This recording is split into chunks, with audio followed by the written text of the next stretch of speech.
I heard this, what, a couple weeks ago, and it's been on my mind since then. I really thought it was great advice, and I thought maybe if you're like us, if you're wanting to get started doing small farm, homestead type live, whatever you want to call it. Howdy folks, Reagan and Megan with the GWP Homestead, and you know, it's just a cold winter night here in Kentucky. We're hanging out down here in the barn getting ready to finish putting the goats up for the day. Guess I could like bring this closer to your face. Or I could walk closer. So Violet is due 1st of March. Pretty sure Bonnie's going to be close after, and the other two, I don't know. Yep. So, if you're new around here, just to recap, we have a dairy goat herd, and Bonnie is not a dairy goat. She is a Kiko Savanna cross meat goat. But she's just here. She was actually her and her brother Clyde were the first 2 goats that we got.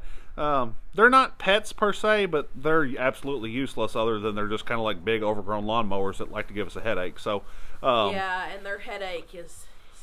It's growing exponentially. Yeah. Yeah.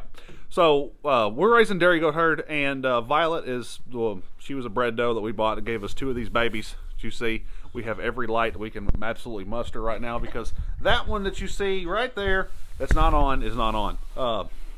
We got to rewire the barn. So, Violet gave us 4 kids last year, and of course, she is the oldest goat that we have. She's not the one that we've had on the farm the longest, but she is the oldest goat. She's the most experienced mom, and I reckon she knows what she's doing on her end because it looks like she's gonna, have a kid within the next 6 weeks or so. I think that's right. 6-7 weeks. She is gonna have to be trained on the milk stand this time. I was gonna train her when she kidded in May, but I was pregnant and she was starting to kick, which is normal. Like I could have got her out of it. But being pregnant and dealing with morning sickness and, 2 other kids, I'm like, we'll just skip this time. We'll train her next time because it's not going to change. The process is still the same. And, it's okay to pivot and slow down sometimes. So with having a dairy goat herd, we want to milk our goats. The kids love dairy goat milk. Goat milk. Goat milk. I can't talk. It's like, way past my bedtime. The kids love it, and Megan wants to use it. Our objective for our farm, as I get the shadow out of my face here, is to put our land to work for us, and one of the things that we can do with that is, dairy goats. When we have a beef steer, we use it to provide food for our family. So, dairy goats are just another way to do that. They're fun to have around. They're cute. But yeah, with having babies, and of course now I'm going to have 3 dairy goats with Violet, Brandi, and Annie, all kidding at some point this spring, maybe into the summer. We're going to be swimming in goat milk.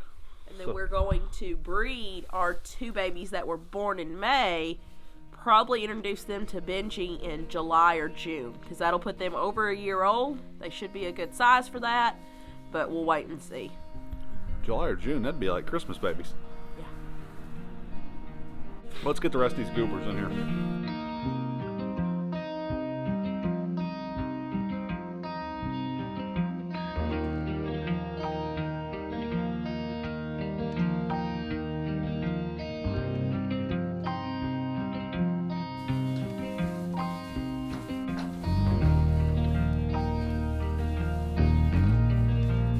So this guy that Megan's loving on is Benji. He is our buck. And he's super friendly and super adorable. And, when he's in rut, he's a stinky, very active boy. And he likes to pee on you. Yep, he'll get you. So, but right now he's actually not super stinky. And, of course, I think all the girls are bred. So, we're... Even when he's not... Even in rut, he's not pushy and mean like some bucks could be. He's a good guy. That's why we like him. Virgil's next door. We've had a skunk problem. You see how concerned the goats are about what's happening. Bonnie? Clyde. 2 meat goats. You're going to show them your rear? That works. You can see how big and round we are here. Oh, Benji wants to get in the shot. There we go. Shift your butt. She's still... Benji. Please don't eat the microphone. He's a good goat. What do you expect? I tried to kind of show you. Hang on. Benji. Come here. Come here. If you want attention, come here. I can talk and love with you. No, leave him alone. You gotta leave him alone. So, also kind of cool thing, Violet over here on my shoulder and Benji here are both blue-eyed. And last year she gave us 2 blue-eyed babies, but she wasn't bred to a... Is that Cocoa Barrels? No, it's just Buzz. So, we should be getting for sure some blue-eyed babies. The girl we bought Violet from has said she's always thrown blue-eyed baby, at least one blue-eyed. She's had twins twice, triplets once, and quads last year. So we'll see what we get this year. The thing about having a blue-eyed baby goat is just the rarity of it. You know, it's cute to have a little baby running around here with blue eyes, and you know, it's not like there's something in particular special about them. It's just they're more desirable, and so, you know, to have them on our farm, it's nice because they're worth a little bit more. And so if we ever want to sell them, or, you know, if we sell any of the babies, whatever the case may be, that's good. You know, it's good for us. Benji is also polled, which means he is naturally hornless.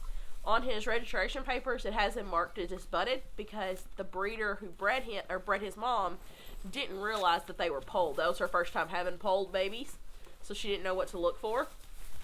Hello. So we may get some polled babies, fingers crossed, which means I do not have to have them disbudded, which also makes them an easier sell because a lot of people look for that in babies. So there's not really much to show other than just the size of their belly so far. But as they get closer to kidding, Violet's about 6 to 7 weeks out. She'll start to develop. Come here. Come here. She'll start to develop a bag down here. You can start to see a little bit there. Just a little bit, yeah. Just a little bit. She's still a little far out. They'll start getting bigger, and that's one way you can tell that they're getting closer to kidding is that bag's starting to develop. First-time fresheners, which would be... Don't have... Annie's over there, yeah. Annie's over there. Her mom, Brandi's right here. So she'll be a second-time freshener. So she'll start developing a little earlier. They've been off the milk stand, so they've all got to be refreshed and retrained. And 2 of them trained the first time. What are y'all doing? Goats are awful hay wasters. They eat constantly and they waste hay like it's going out of style. And they're messy. Hi, Mama. So Megan's gone back up to the house to check on the baby. When I guess he's two months old now, and not sleeping great. And so everybody in our house is just tired. And you know, any moment we can get to steal away just together to go out and sit with the goats, hang out with our animals on our farm. It's just nice, and you know, trying to prioritize spending time together as a husband and wife, not just mom and dad. You know, so it's important for us, even if he, you know, maybe he wakes up. The goats are headbutting each other behind the camera. Y'all are hard on each other, you know that? Well, anyway, yeah. Maybe he wakes up. Doesn't matter.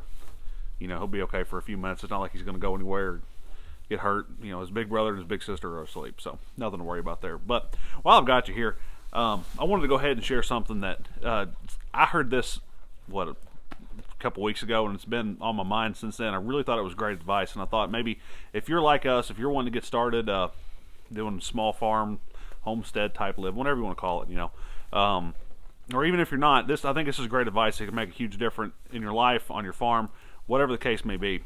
So this farmer family that I follow on TikTok brought this up, and I thought it was great advice.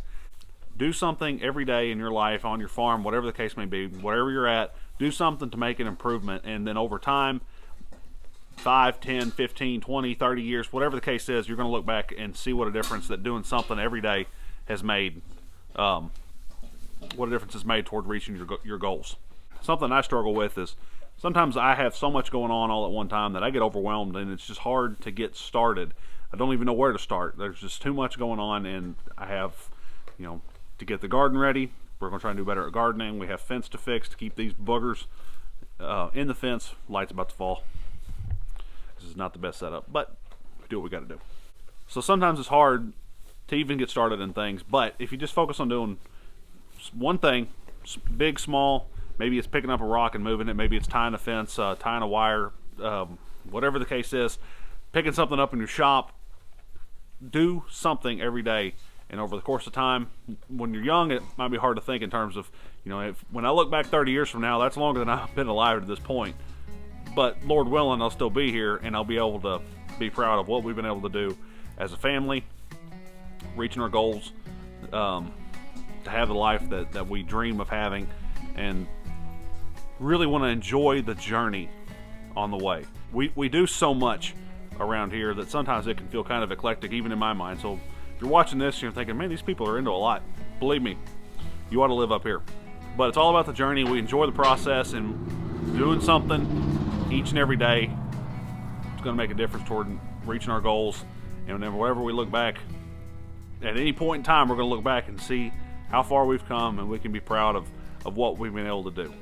What I'm saying may not, I mean, there's no secret cure-all to achieving your goals and meeting your dreams and whatever you want to call it. There's no secret that's going to make you be able to do that. Everything's going to fall on your shoulders, and this life's going to be what you make of it.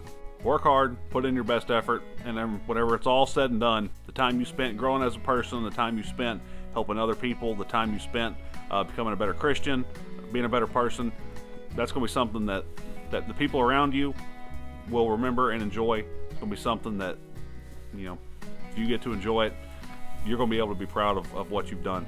And now that I've waxed poetically long enough, I'm going to head back to the house, sit down, watch the end of the basketball game. So thank you guys so much for being a part of our channel, for being a part of our lives. If you're here, if you're watching our videos, it feels like you're part of the family, whatever. But we do appreciate having you guys around. It really means the world to us. So thank you so much for being here, for liking what we do. If you're new, go ahead and hit that subscribe button. Maybe it'll be like right here. I don't know. We'll see if I can. We'll see if I can technology.